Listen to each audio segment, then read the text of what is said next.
Hey guys, sorry for the shitty camera. Phone's being used as been using this past time. My hair. Alright, so today, we get a video out this week. I am going to be talking about movies I saw in 2018 that I've not gotten to review. There's no particular, this isn't a best of, worst of, there's just movies I got to see.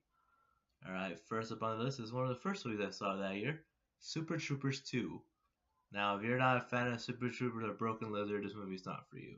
It was made for the fans, by the fans. It's been an Indiegogo campaign to show interest to Fox Searchlights that people didn't want this movie to be made.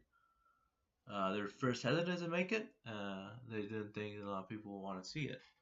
One of the first ideas for this movie would actually be a prequel, but that got scrapped after a while. And you see the first Super Troopers? I think you know just what this one's about. This one takes its jokes to a different level. There's a lot of repeated stuff. No syrup chugging. Apparently, Logan and Lizard, the two guys that did, Eric and Jay, are very much against chugging syrup. Apparently, it's terrible. It's terrible. And what else? What else? Okay, so to get the same plot of the movie, the Super Troopers, Mac, Mac, Thorny, Farva, there's a plain name here, Rabbit, and Foster. All five of them are back. They have been fired from their jobs as police officers, but thanks to some border evaluation, they have seen that sound in Canada is actually on American soil. So the Super Troopers got one more chance to show what they got, to patrol the outphase of the Canadian Mounted Unit who don't like them. A lot of the humor comes from Canada versus America, and especially in this time of people going to Canada border security. You can make some jokes, but they're a little played out. There's a lot of booze. There's a lot of maple syrup jokes, stuff like that. Actually, one of the funniest scenes in the whole movie involves Danny DeVito of all things. Not gonna spoil the scene, but it's pretty funny. You can find it on YouTube. Yeah, a lot of meters to inches jokes, a lot of French Canadian jokes, and it's been French Canadians. And from what I hear, the French Canadian accent in the movie isn't very well done. Well, I wouldn't know. I'm not an accent coach. So, all in all, funny movie. Has some laughs here and there. It's not hysterical. I mean, not even the first Super Troopers. The first Super Troopers remember fondly. You know, some nice bits, but that's not really laugh out loud comedy in my opinion. But this one, it definitely upped the ante. It's a lot of recycled jokes. One of the most famous was the liter of cola, and this time Farva gets his liter of cola, but it's a nice surprise actually. Yeah, that's all right. All right. Next movie I saw, I Feel Pretty. I don't know why I saw it. My fucking friend dragged me to see this movie, and it was awful. I mean, Super Troopers got a super low score, but this one you got a lower score, and it deserved. I don't think Super Troopers deserved this low score, but this one deserves it. Amy Schumer, I don't know how she makes movies, or she was part of the Judd Apatow group, but nowadays she's just making. I think she's the one who makes movies so you'll see her naked, because she's always like that, and I don't know. I'm nothing against women that are a little fat, but she's just going crazy about it. And there's scenes that are just in her underwear just to have it. And then this is a PG-13 movie, and she still comes off. Somehow she can show off that sweet body. That's good. Yeah. The main plot of the movie is Amy Schumer's character. I forgot her name. I forget everyone's name. This movie was fucking stupid. Who needs to know? Actually, one of the funniest characters, a character actor, in a lot of movies. He was in Spider-Man 2 as a guy, as a cashier. Man, he was in Casa de Mi Padre, the ranch. I forget his name, but if you see him, he's pretty recognizable. Yeah, so a girl has a head concussion. I don't know how it didn't kill her or anything like that. No, it really makes her feel pretty.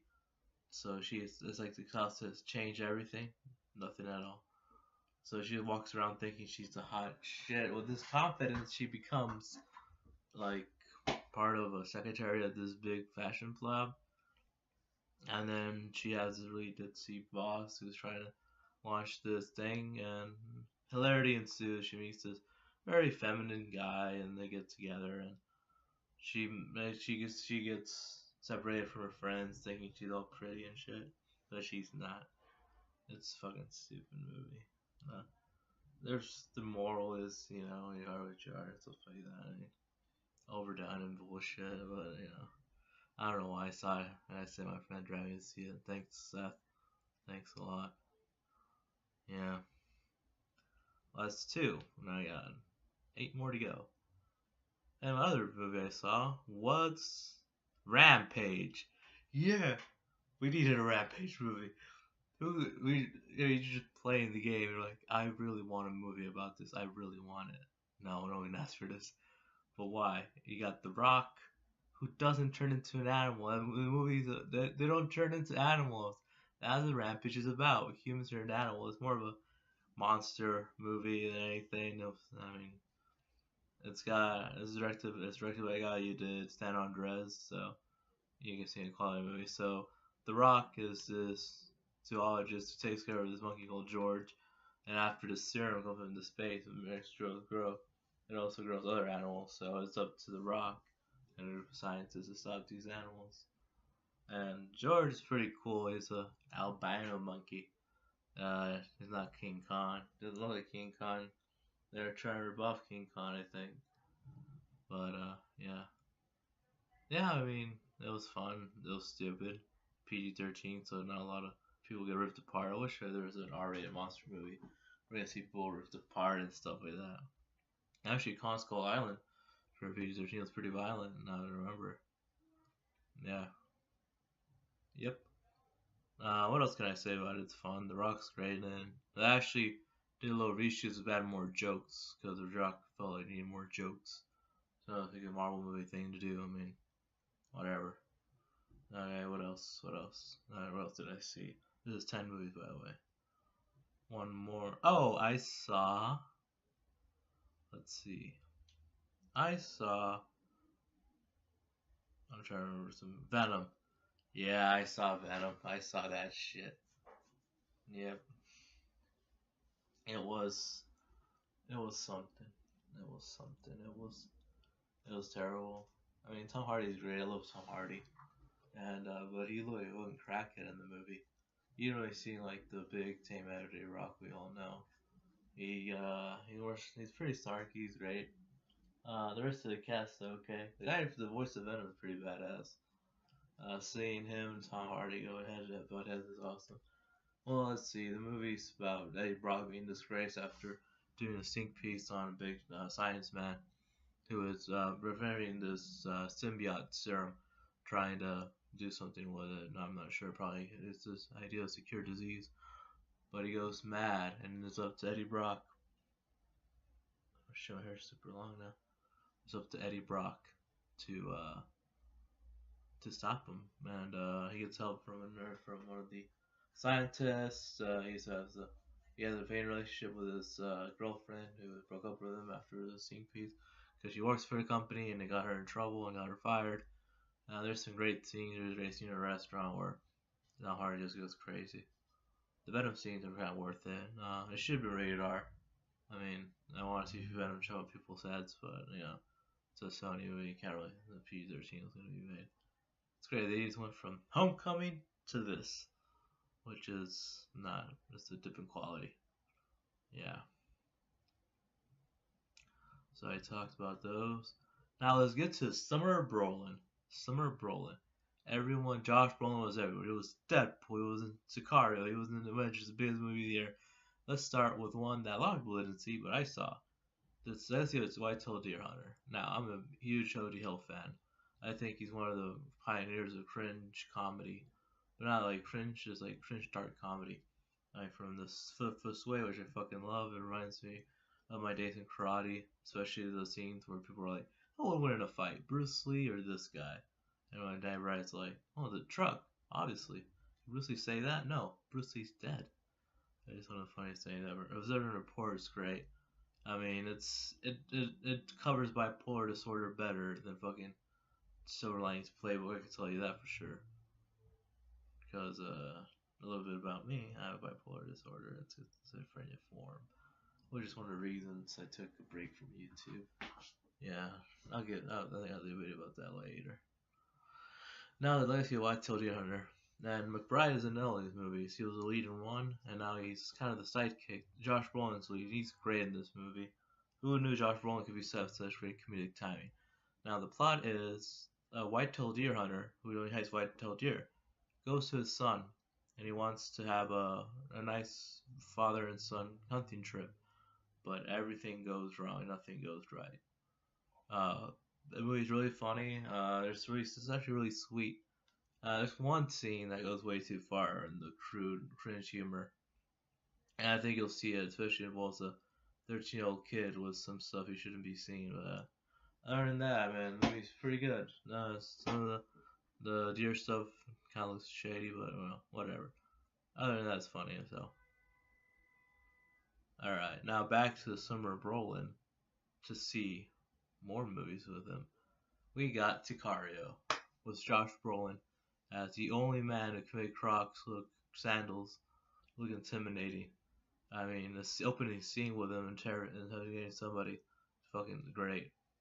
Now in this movie, Benicio del Toro's character Alejandro is tasked with retrieving drug cartel's daughter, and they're starting the war. And they want to, and they're actually in this movie these drug cartels to terrorists, which I can kind of get, but not really. But it's just kind of weird comparison. But they're more of a threat than here in America than terrorists are in their home country. But yeah, Josh Brolin wants to do wants taking it to Mexico, and this movie's not even shot in Mexico; it's shot in New Mexico. Yeah. And one of the weirdest things is seeing fucking McAllen in this movie. Like, this looks nothing like McAllen. Where is he? He's mountains. What's going on? Yeah, I mean the movie it's cheaper. It looks a lot cheaper in the first one. It's not directed by Denis Villeneuve, who made the action a lot more dark and daring because he despises violence. So I mean that kind of works. But this movie, there's a couple of shots that are a little shoddy and shit. You know. It's good, but not as good as the first one. Alright, now for the end of summer Brolin, I didn't see Deadpool 2, so I saw Avengers Infinity War with Josh Brolin as one of the best Marvel villains of all time. It was really Thanos' movie, which is crazy. I think one thing I can say about it is it handled everything pretty well. It changed a lot from the original storyline. That's about it from the comics. I have a friend who does things he wants to destroy half the universe for resources and shit. But it's kind of stupid, but you know what? Frankly, it's a Marvel movie. It doesn't matter. This is Marvel doing dark and gritty better than DC, who wants to do dark and gritty. I mean, this movie ends with everyone just knows the snap by now. That's spoiling much. Yeah. I mean, the movie's great. Everyone's good. Everyone gets his time to shine. We get new characters. Yeah, it's a good starter for Endgame. We'll see about that. Alright, down to 3 more movies. I saw A Star Is Born. Yes, for some reason I saw A Star Is Born. Again, it's fine. It's to it. Let's see. It was good. Bradley Cooper's direction was actually really good. It's his first time directing. It's just astounding. I mean, he seems like a seasoned director by this time. Yeah. Yeah, the performances are great. Dave Chappelle's in it for some reason. The music's good. I don't know. It deserves the best original song. Yeah. Well, I mean, it's a remake of a remake of a remake. I mean, it's just about the story is there's this aging alcoholic singer, songwriter who is undumped. He meets this beautiful woman that rises him up again. It's a story about love, loyalty, a little bit of betrayal here and there, but let's see. Lady Gaga, her acting hasn't gotten better. I don't think she deserves an Oscar. For the music, yeah, but Bradley Cooper definitely deserves some nominations. He was great. Samuel L. was good too. Everyone was great. Alright, 2 more movies. One last one to talk about. It's a new Coen Brothers film, The Ballad of Scruggs. Now, this movie was announced as an anthology series, but not it's a movie, an anthology movie. One interesting fact. One of the reasons I even heard about this, even after they announced it, was there's a shoot massacre in Plano. Apparently, the guy who's in it, who did it, apparently had a missed part in the movie. Yeah, he claims he did. I don't know. but the movie is 6 stories, some better than the others. The first one is pretty good with Tim Blake Nelson as Buster Scruggs. A lot of people are gonna be mad that he's just not in the whole movie. He seems he seems like a great character. We have the meal ticket, one about a guy who turns around this half man like this with no arms, no arms. That's a short show. Ballad, Scruggs, the one about the Indians, the woman, the stagecoach, and the hangman. They're all different stories of different actors, but they're all Coen Brothers style, so check it out. And the final movie I'm going to talk about is something I've been wanting to talk forever. Halloween, baby. They brought it back. They brought Michael Myers back. He's back and scarier than ever. It's a movie that shows Michael Myers can still be scary without being some behemoth like he is. I'm trying to find my tickets though, I can't find it. The behemoth that he is, and I mean he kills kids in this one. It's crazy. It's amazing. I mean it's back to basics, everything you want, and it's written by fucking Danny McBride of all people. It's awesome, and it's directed by Pablo Express and Your Highness. Who thought they would make a Halloween movie, but who thought they could make the best Halloween sequel? It is the best Halloween sequel in my opinion. It's got everything. It's got the gore. It's got the chills, the scares, and it's got this really nice, empowering thing to women about Laurie Strode finally fighting back, and it's great. She is probably the most famous Scream Queen, and Last Girl. The movie is about 40 years later, after the massacre of her friends, Laurie Strode still lives in fear. And then, like always, the bus crashes. Michael Myers escapes, but there's a reason it crashes this time. He escapes and he's talking. Now he has a granddaughter and a strange family. Now it's up to her to save her family. And then we got this new Scream Queen called Allison, which is good. Now the score is amazing. I love it. It's the song where the shape comes Allison. Look it up on YouTube. It's great. And yeah. Wow, that was a lot of movies to talk about. I just kind of gave an opinion and gave some stuff. And I might do full reviews of them later on honest reviews, but I got an honest review coming up and it's gonna be great. It's a surprise, but it's gonna be good. Alright, I should have another video done by Friday. It's gonna be another standard vlog review. I don't have an honest review. It's still editing. Honest reviews is probably my main thing in this channel, but most reviews. I'm gonna have another movie stuff next week, more stuff. Alright, see you guys later.